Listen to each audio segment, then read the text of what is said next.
Well,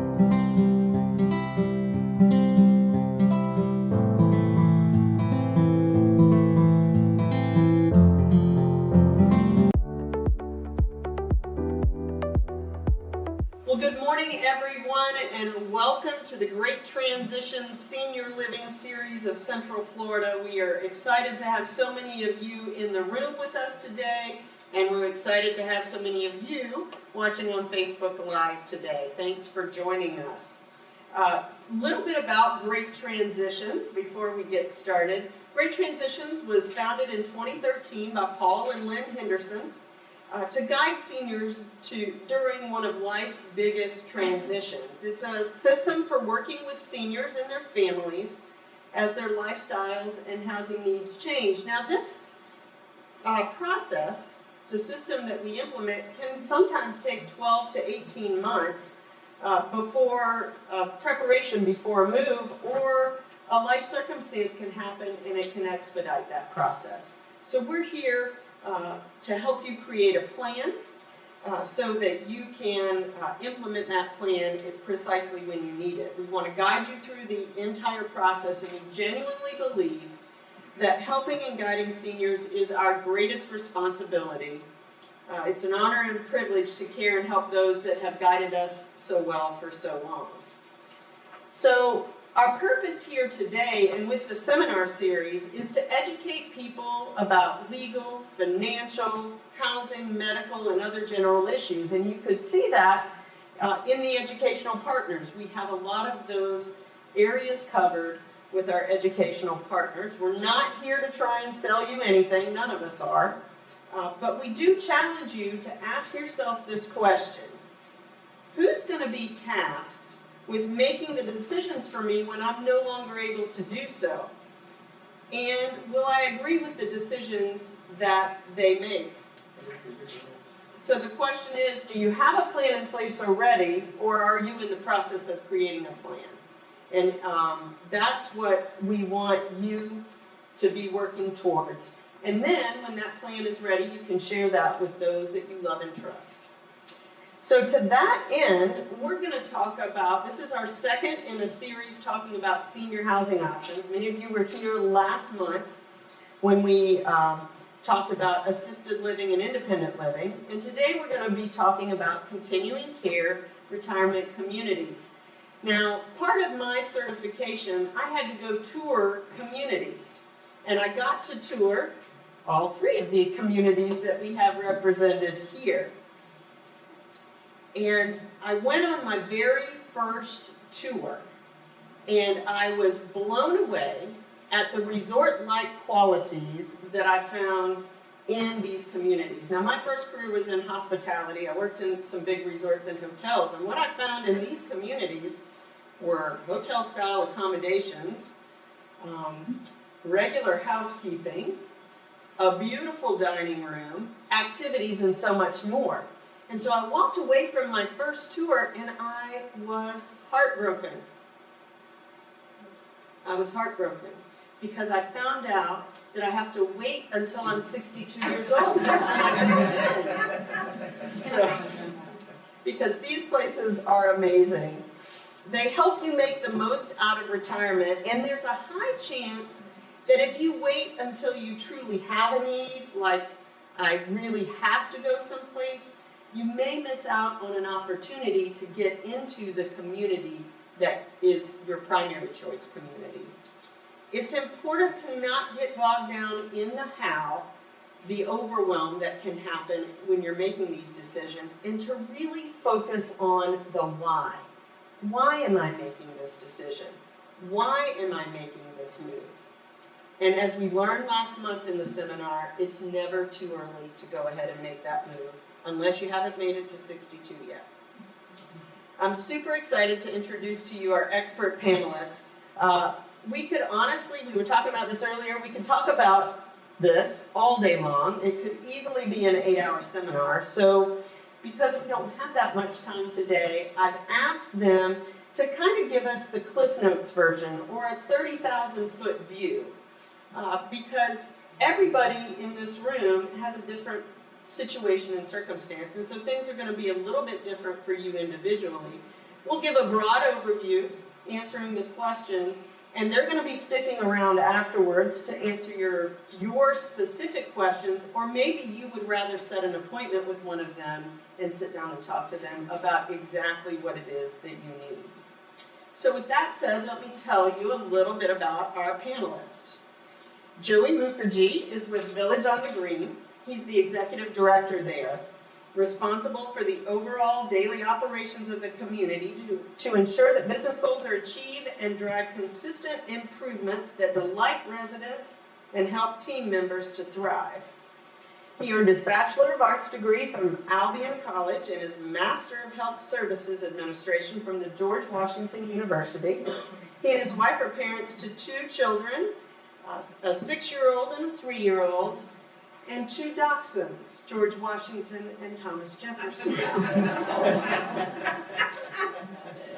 Taylor Womack began her tenure with the Mayflower at Winter Park as Director of Sales and Marketing in October of 2019, just before the big event. What happened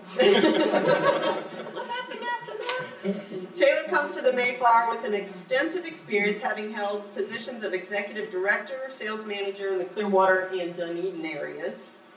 Her education includes a Bachelor of Arts degree in Communication with a minor in Public Health from the University of South Florida. Go Bulls. Go Bulls. And she's also a licensed nursing home administrator. And I actually happen to know Taylor through the Orlando Museum of Art, where we both serve on the Council of 101. And we have fun there. And finally, Andrew Morgan is with Westminster Winter Park and Westminster Baldwin Park. He brings a wealth of experience and passion to the realm of senior living with an impressive journey spanning nearly 3 decades in the field. As a seasoned professional, he has consistently championed the ideals of ageless living, I love that, providing a fresh perspective on retirement living. He honed his insights by hosting his own radio show, Right Sizing Your Home, as co-host and producer. Andrew is Director of Sales at Westminster Winter Park and Westminster Baldwin Park, and he is a true asset to the discourse surrounding senior living. And when I first started talking to Andrew, because he's relatively new to Westminster family, he and his wife were just getting back, I think, from greeting their 2nd grandchild. They have a 4-week-old grandchild and also a 3-year-old grandchild. So congratulations. Awesome. Well, with that being said, let's get started on our conversation here today. Taylor, I'd like to start with you. Kind of a broad overview of what is a continuing care retirement community, what do we mean when we hear that term continuum of care, and kind of the difference between life plan and life care communities. Yeah. So a continuum care retirement community has all the different levels of care. So we have independent living, assisted living, and assisted living helps you with the functions of activities of daily living, like bathing, grooming, dressing, medication management, along with memory care and skilled nursing. And when we say skilled nursing, we can refer to short-term rehab, like if you have some sort of elective surgery and you have your knee replaced and you need some inpatient rehab. And skilled nursing also refers to long-term care or long-term nursing home care. So it's the full range of care all on one campus or on one site. And there are life plan and life care contracts. And depending on the community that you're looking at, this may be a good question to ask about the contracts. And maybe we'll get a little bit more into that later. Yeah. Okay. So something to be on the lookout for, because I think sometimes we feel like those terms are used interchangeably, but they are different. Okay, great.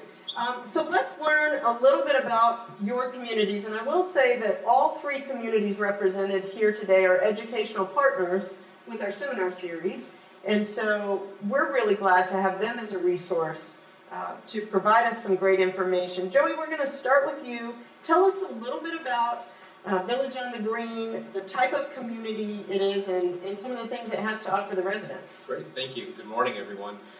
So Village on the Green was founded in 1986. It sits on 80 beautiful acres close to the Wekiva Springs Park in Longwood, Florida. We're affiliated with LifeSpace Communities, which is a large not-for-profit provider with 17 CCRC communities throughout the country. Under a Type A contract, we offer the full continuum of care that Taylor was describing. Our 329 team members, which we refer to as our employees, are proud of their health center. It's a Gold Seal winning health center for the last 20 years, which is kind of an honor bestowed by the governor and his committee on long-term care excellence. And we just completed a wonderful renovation of our clubhouse, so we have lots of beautiful amenity spaces for our residents, and really, I think Village on the Green, whether you're looking for that natural beauty, the lifestyle, the healthcare quality, we offer a little bit of everything for prospective residents. Awesome. Taylor, what about the Mayflower? Yes, so the Mayflower started in 1989. The First Congregational Church of Winter Park started the Mayflower. They also started Rollins College. Maybe some of you may know that.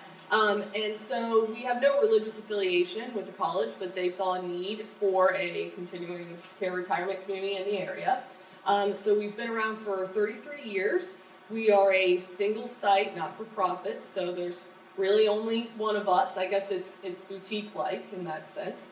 And we do offer all the levels of care, and we have a couple different types of contracts. Much like Joey was saying, we have a Type A life care contract as well as a Type B, but a couple different options. We also have a couple different options as far as the residents are concerned. We have apartments, villa homes, and then we just completed our expansion of Bristol Landing, which is 50 additional residences that we've added. We are also very proud of our recent Governor's Gold Seal Award at our skilled nursing facility. So the team has worked very hard to achieve that. And I'm proud to work with a team that is so tenured. People have worked there since we opened. I was talking to a housekeeper the other day that we were talking about the expansion opening, and she said, "Oh, I remember when the Mayflower opened." I said, "You've been here 33 years, wow." So yes, I'm proud to work with people that love where they work. Andrew, tell us about Westminster. Yes, good morning, everyone. Westminster Winter Park and Westminster Baldwin Park is a part of Westminster Communities. A total of 19 different communities, all a little different in the Central Florida area.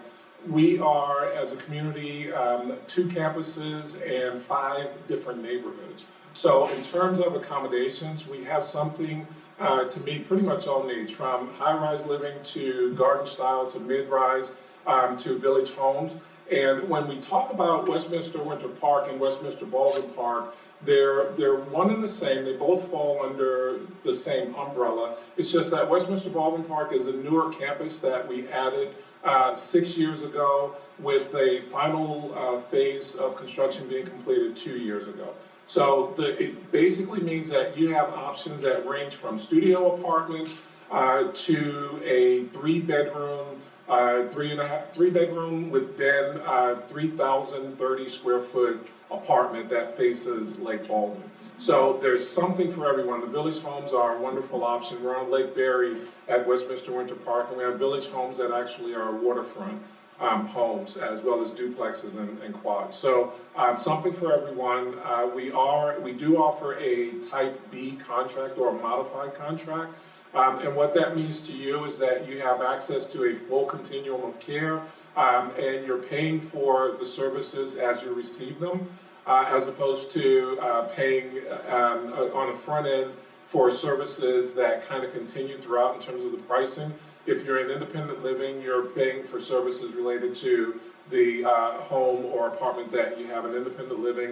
If you go to assisted living, you have a discounted assisted living rate. If you go to skilled nursing, you have discounted skilled nursing rates. So it gives you a lot of control. It gives you a lot of options, and that's us. Awesome. Oh, and we were the community opened, Westminster Winter Park. The tower opened in 1965. But it is you would be blown away with a visit to see some of the apartments that we have, floor to ceiling windows, beautiful views, and everything is newly renovated whenever it comes back to us. So. That's awesome. We are really fortunate to have so many great communities right here in our own backyard. Andrew, before we dive into costs and contracts, I'd like for you to address the issue of value. What is the value to moving to a community, maybe some of the hidden benefits that we don't often think about? Sure thing. I tell you, one of the common approaches that we take when looking at our options at this stage in life is to look at the price and make that cost comparison. But beyond price is really value. It's what it means to you and what you're really getting. And I'm not talking about services and amenities. I'm talking about things like the importance of being a part of a community. And not the name on the building, not the name on the contract, but a community of people. I'm a person who believes that retirement, traditional retirement, is a failing process. And what I mean by it is this. Retirement has always been a time in life when it was presented as a time in life when you don't have to do anything. The problem with that is that we're not wired that way. Mm-hmm. To wake up in the morning and not have something to do or some place to be or someone to share our talents with, I call them our star qualities, our strength, talents, abilities, and resources, is not a reward. It's a punishment. And so a lot of folks enter into retirement and they do the bucket list retirement initially. They travel the world, they do all the things that they wanted to do when they were working but were not able to. Maybe they fish more, maybe they garden more, whatever. And what they later realize is that it is not as fulfilling over a long period of time as it was presented. The reason for that is that retirement as a phase of life became a phase of life in the 50s. In the 50s, life expectancy was 67. So it meant you worked till you were 65, you retired, and then you passed. That was pretty much what retirement was. But today, our life expectancy is well into the 80s and the 90s, and so we spend a longer period of time in that phase of life.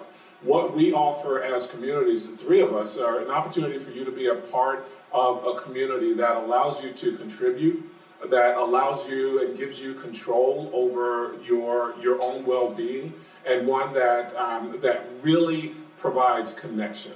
And it's that connection that's that hidden benefit. Many of you, as I'm talking, I can see heads kind of nodding, and it's like, yep, okay, I get that. He's right. That's the secret sauce. The other thing that we offer is the opportunity for you to not waste your high energy hours in your day doing mundane tasks. And here's the thing that most don't realize is that there's a limited amount of high energy that you have in a day. And when I say limited, studies have shown that it's anywhere from 3 to 5 hours. As we get older, it's reduced. So our high energy time comes down to maybe 2 to 3 hours in a day. That high energy time is marked by a period in the day when you're most alive, when you're most energized physically, when you're most energized emotionally, and when you're most energized mentally. And so if you're spending those high energy hours doing things like waiting for the refrigerator repairman to come, or getting the gutters cleaned out in your home, or going to doctor's appointments, or grocery shopping, if you're spending your high energy hours doing things that are just necessary for survival, what happens and what can happen is that you end up not having the energy to do things that really give your life meaning. What we offer, our secret sauce, the reason why people will always tell us, I wish I had done this sooner, is an opportunity for you to have someone else take care of those routine things so that you're free to enjoy things that give you meaning, that give your life meaning. You're free to take that high energy time that you have and invest it in something that's going to give you a proper return. And something that's going to allow you to not find yourself just going from one appointment to the next or just getting through the day, because that's only surviving, that's not thriving. That's the secret sauce. Services, amenities, all those other things are wonderful. You can see those in the brochure. But when you make the move, what you find is that you do feel more connected. You do have an opportunity to contribute more to your community of people, and you have a greater sense of control over your well-being and a greater sense of control over the whole aging process. Love that. Thank you very much. Appreciate that. Okay, So now that we've built that foundation, let's talk about some of those other things that are frequently weighing on people's mind. Joey, I want to turn to you first, and we talked about life plan versus life care. Tell us about a life care contract. What is that? So life care contracts are essentially an insurance against future healthcare costs. I know that sounds kind of like an odd concept, but when you look at all the myriad of regulatory entities that we have, in senior living, whether that's Agency for Healthcare Administration that takes care of skilled nursing and assisted living. Actually, one of the entities we deal with is the Office of Insurance Regulation here in the state of Florida, who actually governs the contracts that we offer. So everything, all the type A, B, C, refundable, traditional, all these terms that you're going to hear, all these contracts are provided to the Office of Insurance Regulation, reviewed, vetted, and approved for use. Depending on the type of contract, so there's a lot of nuances there, but depending on the type of contract you select, your monthly expenses going into the future will be more predictable. Not to say that they won't change, depending on the type of contract, how you access assisted living, how you access skilled nursing, there may be a different cost, but that cost is going to be much more determinable going into it when you sign that contract to understand what your future healthcare expenses could be.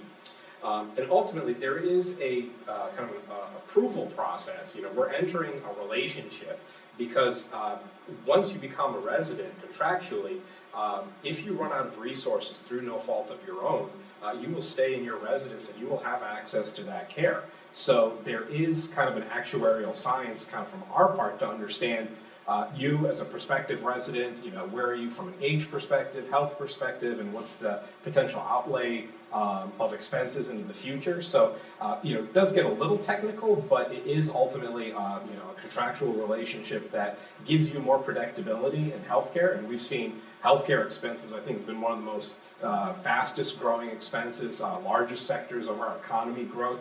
That kind of growth isn't sustainable, but it's also not something that you should have to plan for that kind of wild growth. So having that predictability is certainly a strength that a life care contract can offer.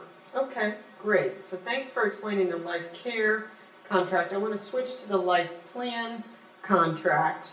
Are all life plan contracts the same? Do the fee structures vary as someone might progress through different stages? And I think we'll have each of you answer that because it's going to probably differ with each community. So Joey, let's start with you and we'll just go down the line. Sure. So this is one of those things that we could get really into the weeds on. The contracts are not the same as you've heard about. We've already started talking about type A, type B. There's type C's, there's rentals, there's equity models. I really think here we're just representing A's and B's, correct? Yeah, A's and B's here today, which I think probably are the more common in our industry. So the fees can vary. Typically there's two fees that you're going to encounter. First is a one-time entrance fee. That can vary based on the type of contract. It can vary based on the type of unit you select, whether that's a studio apartment or that 3-bedroom lakeside villa. That can inform that entrance fee. And then the monthly service fee can also vary dependent on the type of contract, because in some models, like a type A, you're prepaying a certain amount of healthcare expenditure up front, whereas in a type B, it is more depending on which level of living you're currently in, and usually there's contractual discounts that you access so that you're not paying the full market rate that you would be if you didn't have any type of contract. So entrance fees, monthly service fees, certainly you want to understand that, but that's also going to be informed by the type of unit and ultimately the type of contract that you're accessing. So Taylor, are there some nuances at Mayflower that you can add? No, I just think it's important, as you go and look around at various different communities, to ask what kind of contracts they offer. Because we're all a little bit different, but I think that's very important. We all offer different floor plans and things like that. But asking the type of contract and also understanding that there are so many different prices, right, for everything that you're looking at. Sometimes people will ask me, well, how much? I mean, it really depends, because a lot of these entrance fees that we talk about are refundable. So it's something to consider on a case-by-case basis. Whether you have long-term care insurance policy might go into your decision-making as well. So no, not other than that. I don't think there's. I think Joey explained it very well, but certainly asking the question. I mean, the floor plan is important. You know, everyone wants to know about the different amenities and so on, but the contract type as well, and whether or not that fits your plan. Okay. Andrew, do you have anything to add? Not really, I mean, it is, I think we've kind of hit on the points, the major points with it. It's really an individual decision that you want to make based on your particular circumstance. And the things that you want to consider in making that decision, as Taylor said, if you have long-term care insurance, that's a factor that will essentially give you additional options. If you don't have long-term care insurance, you don't have a plan, financial plan for those future possible needs that you might have in assisted living, skilled nursing, or memory care, then you want to just look at those contracts just to determine what coverage you're going to have and how all of that works. And you want to ask specific and detailed questions around those other levels of living, because the difference with all of us is really what's in the contract. I always, as much as possible, like to give you a sample copy of the residency agreement as soon as you're ready to receive it. I always tell people, at the end of the day, as nice as the brochure looks and all those other things, you never sign the brochure to move in. You sign the residency agreement. So don't be afraid of it, regardless of how many pages are there. Get a copy of that, look through it. That's going to let you know contractually what a community is obligated to do for you under various situations as you possibly move through that continuum of care to different levels of living. Okay. So I think we've touched on everything. I just, maybe Joey, if there's anything we need to highlight about that entrance fee, why is it charged, and what does the resident receive? Sure. So that entrance fee, again, it's determined by the type of contract. It can also be influenced by the type of unit. So, you know, again, that studio will be a smaller entrance fee versus that, you know, lakeside villa. Taylor alluded to refundability. There's also, when considering the entrance fee and the type of contract, there are contracts where we call it a traditional contract, that it is not refundable after a certain point. So after you've paid it every single month for a certain period of years, usually about 5 years, a certain percentage of that entrance fee is deducted ultimately to where it's not refundable any longer. There are other contracts, return on capital, where a certain percentage of that entrance fee is refundable. So, you know, let's say 80%, you select an 80% return on capital. So 80% of your entrance fee will be refundable. That 20% follows the same rules as the traditional, where a certain percentage will be deducted every month for a certain period of time until you get to the 80%, and then that will be refundable at any time. You typically do not get any kind of interest off of that. So, you know, if that 80% is $200,000 today, and you know, you leave in 20 years, it's still, you know, the same figure. It doesn't grow and it doesn't shrink that way. There are certain tax advantages. Always consult a tax professional, but the IRS does consider a portion of your entrance fee and also your monthly service fee as a prepaid health expense. So there is a deduction that is available in the first year of paying that entrance fee. Again, your unique tax situation, consult a tax professional on this, but it is a benefit of the entrance fee model. And typically those entrance fees are used for capital projects. So that could be refurbishment of your home, improvement of common areas, building new buildings. It can also go towards debt service. It can go to the organization's reserves. There's typically, because there is some refundability of contracts, there are regulatory requirements that we hold certain amount of funds in reserve to ensure that we're able to meet those obligations at any time in the future. So that's typically what those entrance fees are. Awesome. Thank you very much. So let's take a look, because everybody asked the question, well, I hear a lot, I could never afford to go to one of those places, or how much does it cost to go to one of those places? So let's just take a typical one-bedroom unit right here in Central Florida, price range, or maybe with your community specific. Give us a range of price and entrance fee. Andrew, let's start with you and then we'll come on down the line. So, well, actually, we have studio apartments as well. So we'll start from studio, we'll do one bedroom, and then go all the way up. Well, let's just do one Just category, bedroom? so Okay. just So, one bedroom. One bedroom apartment is, you're looking at an entrance fee of $185,000 roughly for a one bedroom apartment. Okay.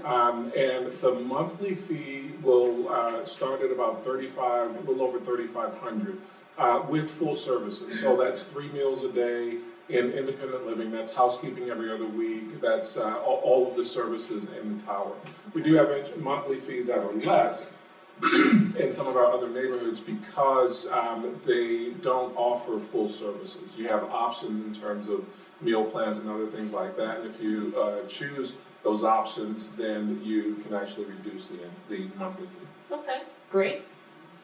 Yeah, I mean, pretty similar to the Mayflower. Our entrance fees for a one bedroom start at a little under 200,000, so around 180, 190. And the monthly fee is right under 3,000 for one of our one bedrooms. The difference may be at the Mayflower, no matter what size residence you're in, you're receiving all the same amenities. Okay. So some people might be paying $3,000 a month, whereas someone else might be living in a 2,200 square foot apartment paying X amount a month, but everyone's receiving the same amenities. Okay, gotcha. And Joey, what about Village on the Green? Sure. At Village on the Green, a one-bedroom entrance fee starts at $166,000, and the monthly service fee is $42.50. Okay, awesome. So, thank you, because people always ask about the numbers, and those numbers might feel, oh, not as bad as I thought, or, oh my gosh, I can't believe how high those numbers were. So we're across the board here in the room. Taylor, how does somebody fund that entrance fee, and what's the benefit? One of the things we talk to our clients about is moving to the community first, and then maybe selling their asset. So talk to us a little bit about that, if you would. Yeah, so generally our residents will fund their entrance fee off the sale of their home, right? And a lot of times it's very hard to line that up, the sale of your home and moving into a community. So, we offer at times a promissory note. You can work one-on-one with our CFO to determine what that looks like, how much time you may need, but usually it's much easier to move into the community and then sell your home, only because, you have people walking through your home. You might bring some of the items from your home and leave some items to stage your home, and Beth and her team are really exceptional at that, but it normally helps the stress and the transition around moving if you move to the community prior to the sale of your home. Get settled and happy. Mm-hmm. And all three communities offer some type of program to help people do that, correct? Yes. Okay, Yep. yeah, that's awesome. Let's see. Oh, here's a good one. Andrew, I'm gonna shoot this to you. Is there a screening process to get into a community? And what if we've got a couple where one spouse requires more care than another? How are entrance fees and monthly fees handled in a situation like that? So yes, there is there's a screening process that basically comes down to 3 different things. You have to meet the minimum age requirement going into any one of our communities. Ours happens to be 62. There was a time when that seemed a long way away from me, but now it's only 2 years. I've only got 2 years before I meet that requirement. The second requirement is that you have to be able to live independently. So there is a medical there's a medical assessment that's typically done in a life plan community and a CCRC. It's not to necessarily look at conditions that you have that would make you less than that would represent less than optimal health. It's just really to determine that a person is able to live independently. And that's usually 2-part. There's a form that your healthcare provider will complete, and then there's an assessment that's done in the community to determine that. And then the third area is that you have to qualify financially. And the reason for that, of course, is because all of our communities are providing that full continuum of care. And what we look at is a person's ability to be successful financially within, over the life expectancy that they have in the community. So financially, a good rule of thumb, and there are a couple of different ways to look at it, but one, if you want to be very, very, very conservative, you basically want to look at your assets, and your assets should be 1.5 to 2 times greater than the entrance fee that you're considering. And on your monthly income, you want your monthly income to be 1.5 to 2 times greater than the monthly service fee that you're paying in the community. And in the situation where you might have one who needs one level of living, let's say independent, the other one is in assisted living, it really depends on, I can only speak to our community because those nuances are going to vary from community to community.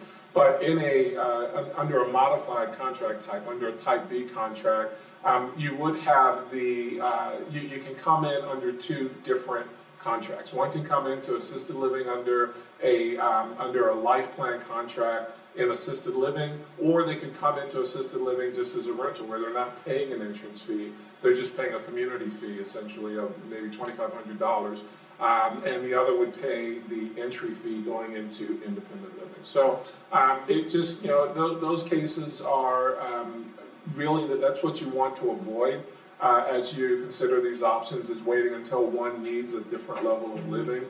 It's always best to make the decision sooner because of that fact. And just one other quick point on the entrance fee. The question that some have is, why would I pay an entrance fee? The best way to answer that is in what you're not getting if you don't pay an entrance fee. So if you go into a rental type community where there is no entrance fee, what you don't have is a guarantee of other levels of care. And in most cases, you don't even have those other levels of care there. So your plan is not long-term because it's not taking into consideration what happens if. So if you want a plan that takes into consideration what happens if, an entrance fee is really the only way to get those guaranteed access to those other levels of care. So it just provides it's a much more solid plan. You won't have to go out and look for assisted living if you ever need it. When you come to any one of our communities, you won't have to go out and look for a skilled nursing or memory care because you've already put that plan in place and that's already working for you. And that's what your entrance fee is getting you. It's giving you a solid plan from a contractual point of view. Great, thank you so much. So that's a lot of financial information. We have some great communities here to choose from. We talked to communities at last month's seminar that aren't entrance fee communities. Taylor, I'm going to direct this question to you. How many communities should somebody be looking at before they make a decision? Yeah. Well, certainly more than one, right? You should definitely look at more than one community and bring someone that you trust, whether that's a friend or your child, to take notes, ask questions, because there's a lot that goes into this. I mean, we don't typically sit down with people one time, right? We meet a series of times. So I think that maybe 3 is the sweet spot. I'm not certain, but definitely more than one, and I would advise you to bring someone with you. So let's talk about that. Joey, who do you bring do you bring your accountant? Do you bring your financial planner? Do you bring your therapist? I don't know. I think in the process, having someone, as Taylor was mentioning, that you trust and that can be that extra eyes and ears for you in the room is important. That could be family member, that could be a church friend or something like that. Typically, I don't see financial planners or attorneys in the room.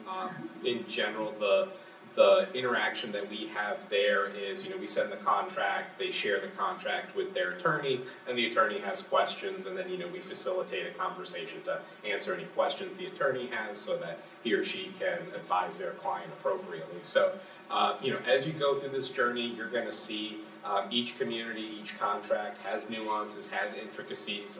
Having a second person there to go with you through this journey, I think is beneficial. I had a mentor who always said, if you've seen one retirement community, then you've seen one retirement community. So I would agree with Taylor, seeing more than one is very beneficial, so that you have a good sense of what's in the marketplace and what the differences are, and ultimately make the most informed decision for you. As an operator, I think having a family involved early is great, because I like that opportunity. Just as you are planning and learning, it's good to bring the family members along in that journey, because you could be at our community for 10, 15, 20, 25 years. And your family member right now may not be very involved in the decisions that you're making, but fast forward 15, 20 years, maybe they are. And making sure that they are up to speed with what's the contract, what's offered, how do I access this, who do I connect with, is super important, because ultimately we're here to support you and make sure that you're successful. If you think of that three-legged stool, there's you, there's us, but really there's kind of the family and that informal support network that you have. If we're all working together, then we've got a stable platform for ultimately you to launch from and be as successful as possible for a long period of time. Okay, great, thank you. Andrew, are there any circumstances where a community could terminate a contract? And what does that look like? We talked about refundability a little bit ago, but... So, yeah, if you are an excessive party animal who likes to hang things from balconies and act real wild and crazy, then we would have a discussion. But in terms of, and I'm saying that and just kind of exaggerating that point, but this is communal living in a sense, unless you're in one of our village homes. And so it's just being a good neighbor. That's a big part of it. Contractually, you have written into your residency agreement the ability to move throughout both the levels of living as well as choosing other apartments. The idea when you move in is that this is a plan that you're putting in place that's going to take you through all levels of living. So termination is often, if it happens, it's your choice, and the refundability is something that it would depend on the contract type that you bring in. But when someone joins the community, our interest and our intention is that this is a decision that they're making, so that they're not having to make other decisions like that. And so terminating a contract is typically not something that we find happening, unless you are that wild and crazy party animal. And if you can find a few others, you probably can still stay. Little tiny spring break. Little tiny spring break. We talked about monthly service fee. Taylor, I'd like for you to expand upon that a little bit. I think meals is the first thing that comes to my mind, but exactly what does that look like and what else is included? Yeah, sure. So we all might do it a little bit differently, but there's typically a meal plan involved at these communities, and ours is a point allotment, so they're flexible in the sense that you can eat, lunch and dinner with us, or maybe you just have dinner with us, but it's on average a meal a day. There are also housekeeping is included in some portions of the community. Laundry of your linens and towels is included. Of course, all the great programming and parties that we have, scheduled transportation to a doctor's appointment or community events. Which is always nice because if you're going to the Dr. Phillips, parking downtown is a disaster, right? So these are a lot of the things that are included in the monthly fee, including all your utilities, cable and Wi-Fi as well. So things to think about, maybe personal expenses. You may still go to the grocery store and buy a couple items, or get your hair cut and so on. But most of everything else is included in the monthly fee. Okay, great. I had a thought and it escaped me, so we will move on. We've talked in a lot of generalities, and I think this is all good. I can't remember who said, I think it was you, that this was the brochure. Maybe it was you, Andrea, that said that. We talked about the brochure a little bit today, but I think we'd like to hear some stories. So maybe if you could tell us about a resident that moved and what their journey looked like, briefly, obviously, and how they are thriving in your community. Taylor, we can start with you, then go to Joey, and then Andrew. Yeah, sure. I have a resident that made the decision at a younger age, in her 60s, to move in. Her husband was diagnosed with Parkinson's, still able to live independently, of course, but she was watching her neighbor go to visit her husband in a nursing home every day. And she'd watch her neighbor leave early in the morning and not come back until very late at night. She kind of saw the writing on the walls, like this could be me with my husband. And so she made the decision to move to the Mayflower. And she tells the story like this, but her husband ultimately ended up declining and then subsequently was in skilled nursing receiving care. And she would say that it was great for her because she could go and visit him, make sure he was okay, still have lunch with her friends, still partake in the community and be involved in various committees. So it was helpful for her that she knew that he was okay and she could still be involved and have a life of her own. But she also says that one night it was late and she was getting ready to go to sleep and she had this feeling that her husband wasn't okay. And she, went to the skilled nursing, like essentially in her pajamas, and walked into his room and put her hand on his shoulder, and he was sleeping, and she said, "Oh, I had a feeling you weren't okay." And he said, "No, I'm fine." And I thought, where else could she have done that, right? Had he been at a skilled nursing facility and she been at home, and in her home in Maitland, I mean, she would have either had to get in her car, drive there, or call the facility. Inevitably, the phone probably would have rang at the nurse's station 30 times or something. So there was a lot for me there to unpack, and her husband did end up passing away, and she's the resident council president now and thriving and still very stimulated and involved in the community. So yeah, she's told this story on a resident panel before, and I just thought that it was beautiful, wrapped it all up. That's awesome. Yeah. That is a great story. Joey, what about you? It's funny, there's a lot of themes I think you'll start to identify through some of these stories, and Murray and Susan Craig moved into Village on the Green about 2 years ago, and young, vibrant couple, but as soon as they got there, Murray began experiencing some healthcare issues, and so Susan was very focused on supporting him through his journey, but almost simultaneously, her mother had a healthcare crisis, and she is out of state. So now she is a caregiver of two people being pulled in two different directions, and she shared on a panel that the support network, both residents that she's met at Village on the Green and the team members there and the services that we provide, allowed her to make some difficult decisions. When she's got doctor's appointments in two different places at the same time, how do you get people from one place to another? Who are you going to send? Who's going to give that report?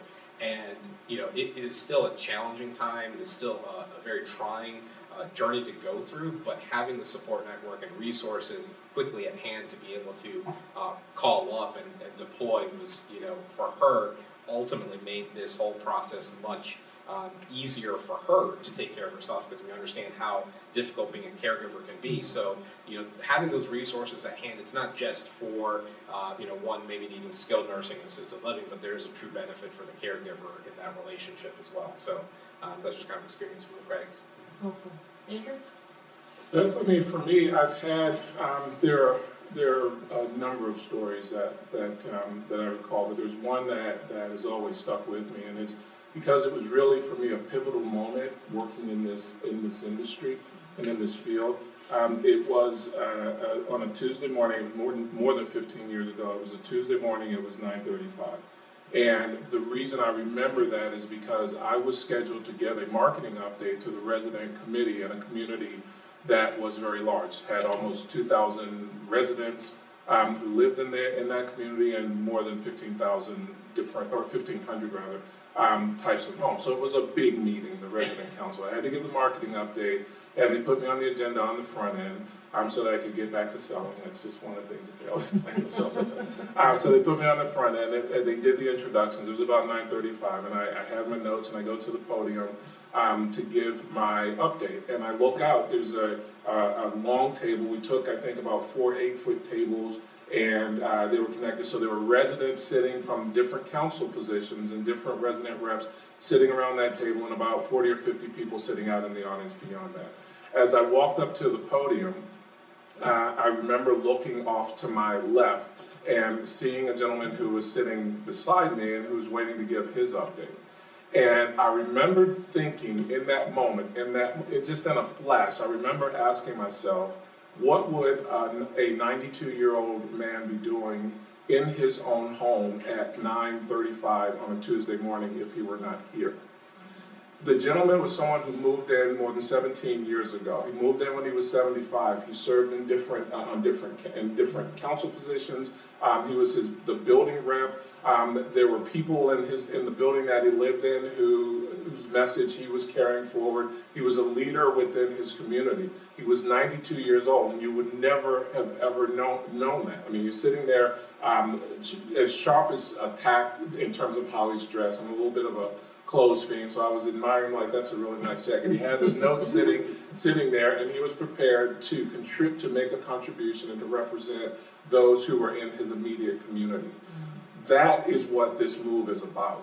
It's not just the care and the services. Care and services are something that you get when you need to have it, but some of those other things, those intangible benefits to making the move, when I talk about contribution, it's something that we all have a need to do and to make. And to see him there, I realized what this was really about. It was about making a move that puts you in a position where not only you have the peace of mind of knowing you have a plan, but also a position where you can continue to be the person that you've always been.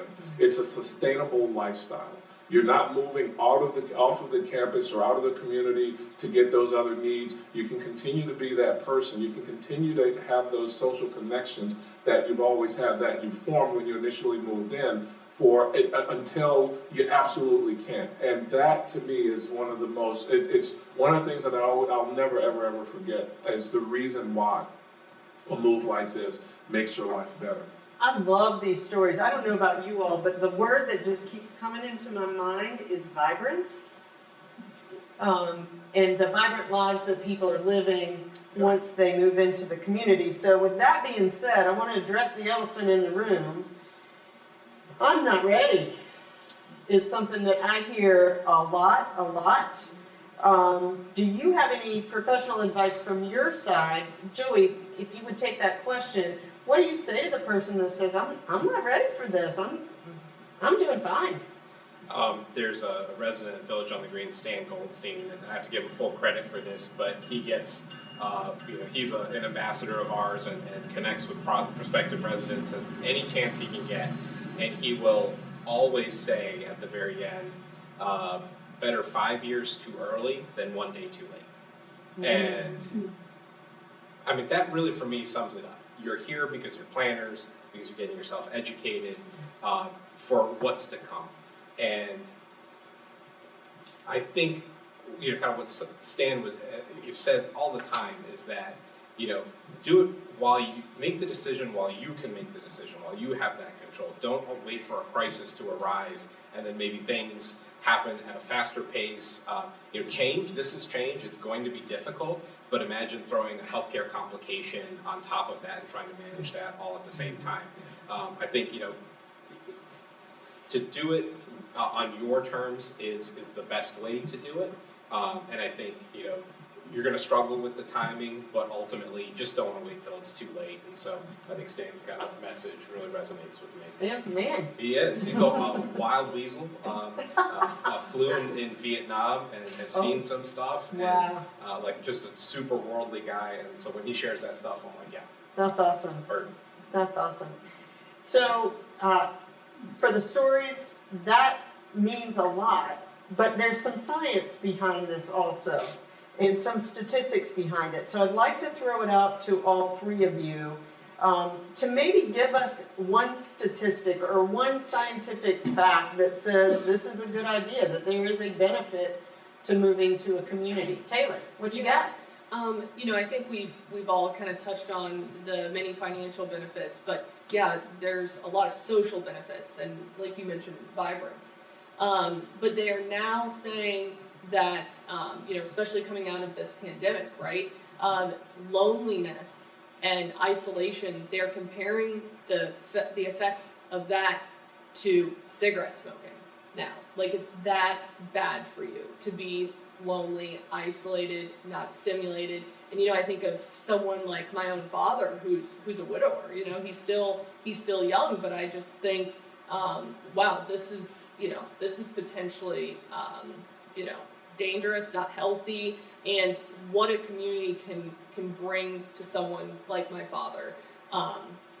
He's a man of business, and your story, I mean, I think really resonated with me because I could see him, dressed, sitting there leading a group of people or a committee. So, and thinking about that, I mean, everyone is seemingly healthy now and not ready, but don't wait too long, because there's so many studies that prove that people who move to these type of communities live longer, healthier, happier lives in this type of environment.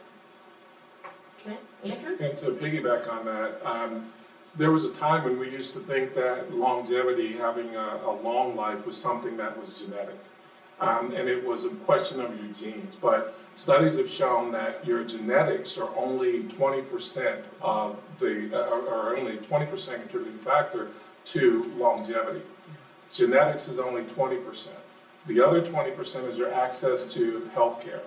If you have access to healthcare, then that increases your likelihood of living a long life. Other than those two things, 60% of the things that contribute to a long life is your lifestyle. So when Taylor's talking about loneliness is no longer just an emotional state. It has an impact from a physiological standpoint. And when you make a move like this and you say, I'm not ready, the question is, what is it that you're not ready for? I will share something, and you guys can throw things at me later and get me kicked out of the senior living club. No one wants to move to a senior living community. They don't. What they want are the benefits of living in a senior living community. So if you focus on the move itself, you're focusing on the wrong thing. What you need to look at is what's missing in my life right now. And how does this community, how does this setting, how does this option help to create or help to fill that void? And it's not just care and services. It really isn't. It is connection, it is contribution, it's all the things that we've been talking about. So when someone tells me that they're not ready, what that tells me is that I've only been talking about bricks and mortar services and amenities, and I've not taken the time to understand what's missing and what's causing them to stand or sit in front of me in this moment. Because once I understand that, our communities are it's a solution to that problem. Right. So when someone says it, it just tells me that, okay, I don't fully understand the what's missing piece. I love the statistic that you shared, and in fact, I will tell you that I heard that same statistic about your genes and your lifestyle from Gary Keller, the founder of Keller Williams. We had a meeting with him last week, and he shared that very same thing, and it blew me away. So, Paul? Real quick, they're testing the fire alarm, Oh, and the fire people are here, so it's gonna go off in a few minutes, but everything's fine. And so we don't have to file out in a single file line? Well, it's gonna scare the jeebers out of people on Facebook Live. Okay. So if you're watching on Facebook Live, be But, prepared for the Facebook fire. Live people, you don't have to evacuate your house. Okay, perfect. Thank you very much. Joey, science or stats that tell us we should really think about a community? It's amazing that you went to loneliness. I mean, really in our field, like we're just really starting to see that impact of loneliness, and we're starting to see, educational bodies look into that. And I had also gone to that area in terms of its risk of mortality. So, kind of piggybacking on, well, you were already piggybacking, so I don't know if there's a word for piggybacking on piggybacking. But, what I would say is, like, for us as an industry, like, we're really starting to look at the programming. And for us, it's, breaking down, it's not just having a fitness program, but it's understanding the dimensions of wellness. And I think all of us have various programs that are trying to quantify, okay, there's spiritual, vocational, physical, mental, there's so many different aspects to wellness as a whole. How are we, as organizations, offering programs to connect you with those resources? And many of you have amazing connections in communities already, and we want to make sure we enhance that and maintain those ties, but also provide you opportunities to maybe venture into areas that you did not think you'd normally be interested in. That could be different types of foods or programs or education or trips even. We've got a cruise coming up. It's just ways to get you connected to be able to ensure that you're adding to your life and that you're fighting some of the dangers out there of loneliness that we're starting to see. Awesome, awesome. You guys have done a remarkable job in giving a ton of information in a very short amount of time. And we do, thankfully, have a little bit of time left for some Q&A. And I know we're going to have some questions. So our educational partners will have a microphone in their hand and they will bring it to you. And we'll start with you, Cheryl. And I'll repeat the question just so we all hear it. Hold that button down there, Kim. Yeah. Hi, I believe Andrew gave us this information that your assets should be 1.5 times your buy-in fee? And the monthly income should be 1.5 to 2 times your monthly fee? So Am I right? talk about the entrance fee and the monthly fee. What's a good ratio? So 1.5 to 2 times. If you, again, being conservative, I would say look at 2 times is really that's going to give you a comfortable margin. So yeah, 1.5 to 2 times both the entry fee and the entrance fee and assets and the monthly fee and income. Okay. The second part of that question is, what is the percentage that, I'd like each one of you to tell me this, that you go up each year because of inflation, whatever? What's like the average that we could? Percent increase in fees is gonna differ for everybody, I would think. It does. I can tell you though that industry-wide, we've had just higher increases than we've had in a very, very long time, possibly in the history of yeah. And the reason for that is that we are basically service providers, meaning that we have high labor costs because we have staff who's providing the services you receive. Food costs, fuel costs, all of those things have gone up. They're starting to I wouldn't say come down, but they're starting to level a little bit. So industry-wide, not individual communities, but industry-wide, the industry experienced about a 15% increase in monthly fees and or entry fees last year. Our community, it was less than that, and in the last few years, it's been well under the industry average. Part of that is because at Westminster Winter Park and Westminster Baldwin Park, we are a mission-driven organization, and the decisions that we make are made on behalf of those who live in the community, not shareholders, not owners, but the residents. And so we always strive to keep our increases in that average range of 3 to 5%. And when we have a spike, we work very diligently to bring it back down to that. Awesome, and I think that's a great question to include on your list of questions when you were visiting each different community. Barry, did you have a question? Yes. You don't want me to eat it now? All right, great. If the applicant to the continuing care community comes armed with a long-term health plan, what are the benefits to the continuing care community? So if you've got long-term care insurance, why would you go to a community? Taylor?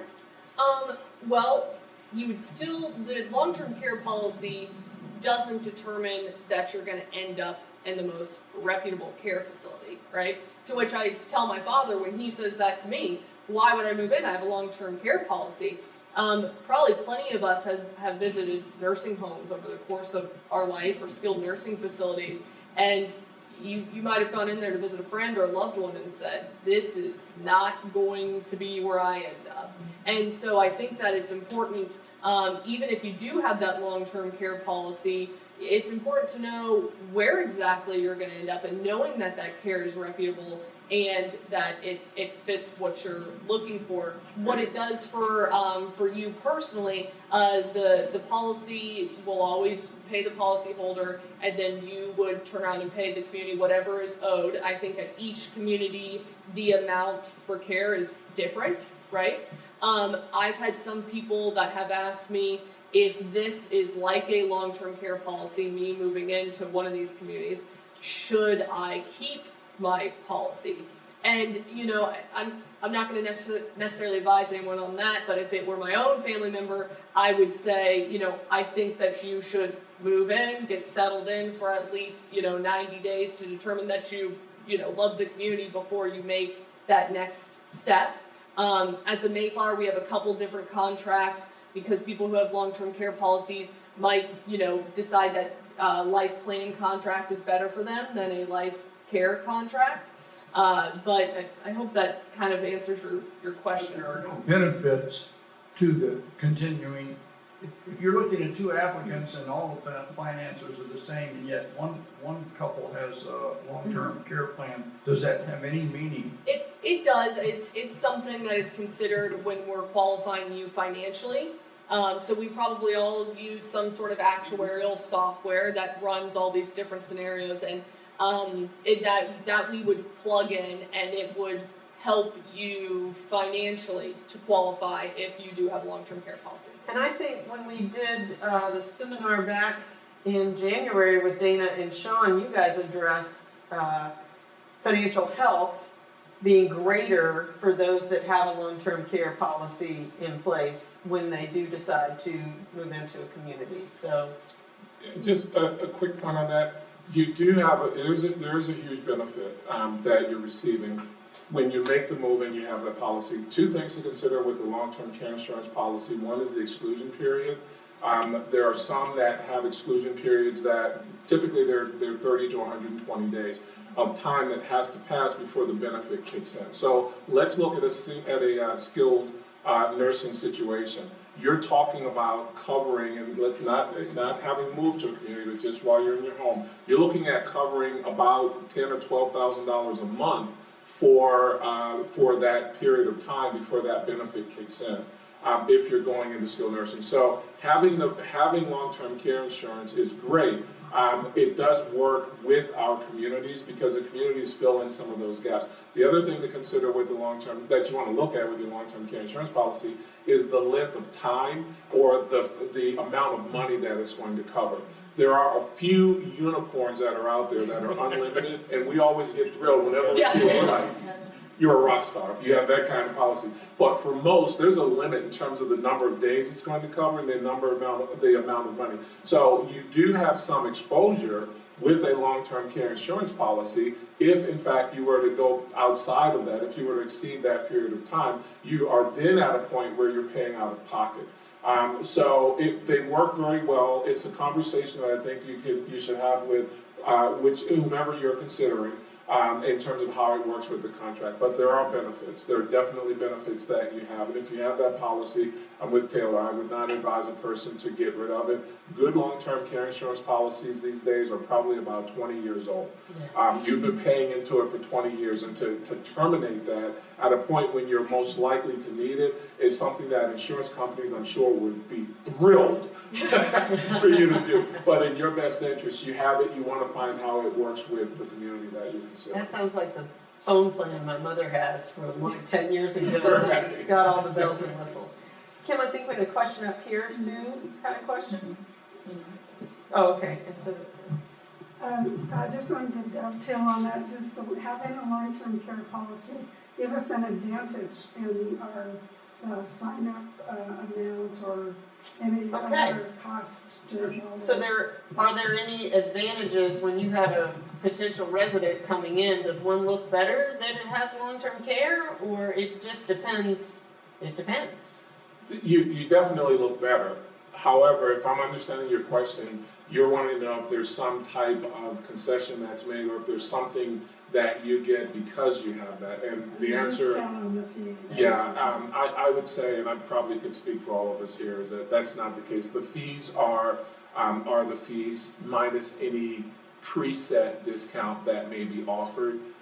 So the benefit that you have is just that it puts you in a better position financially to qualify. Healthier. Yeah. Okay. Kim, what's your question? Kim, we'll hold the microphone for Kim as we answer the question, or ask the question. Two real quick questions.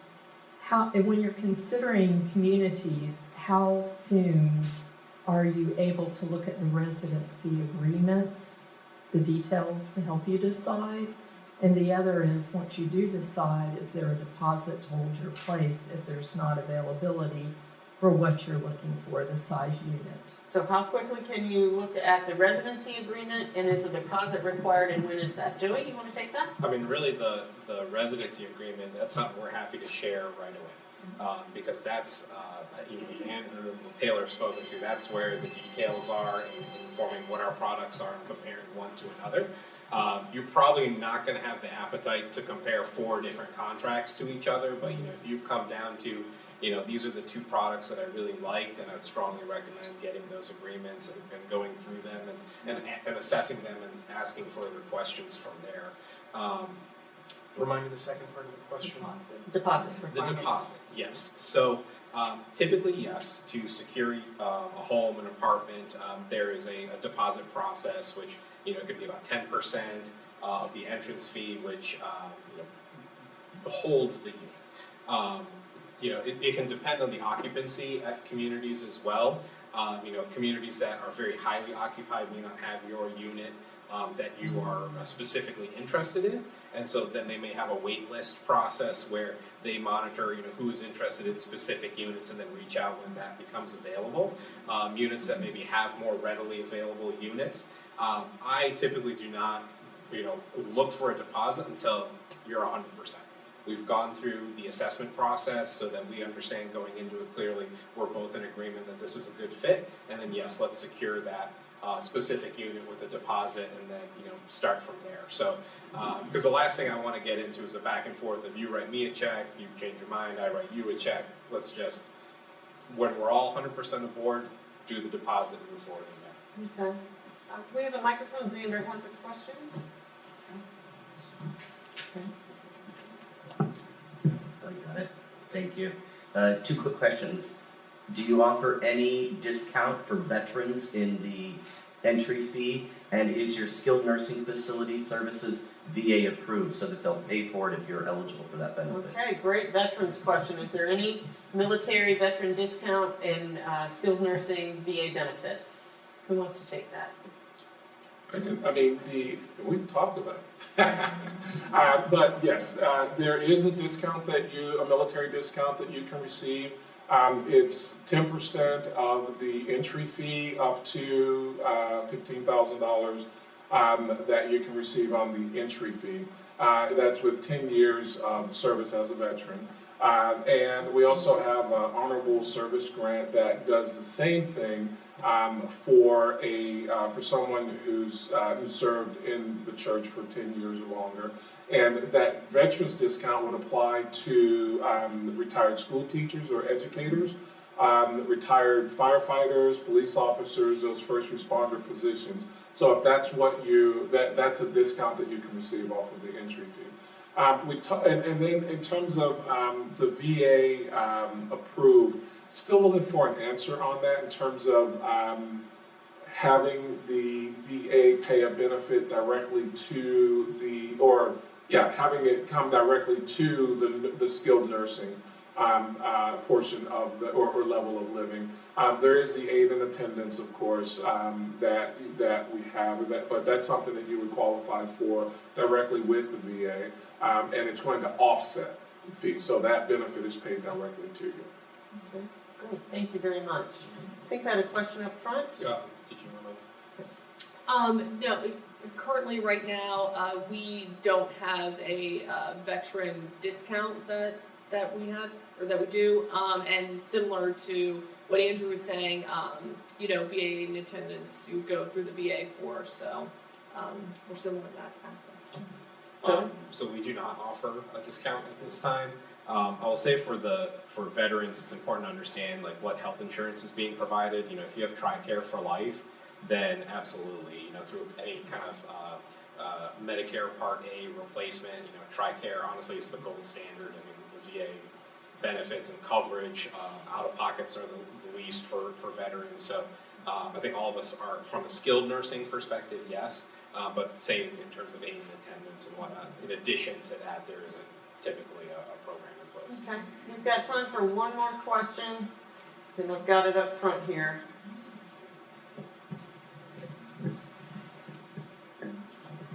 on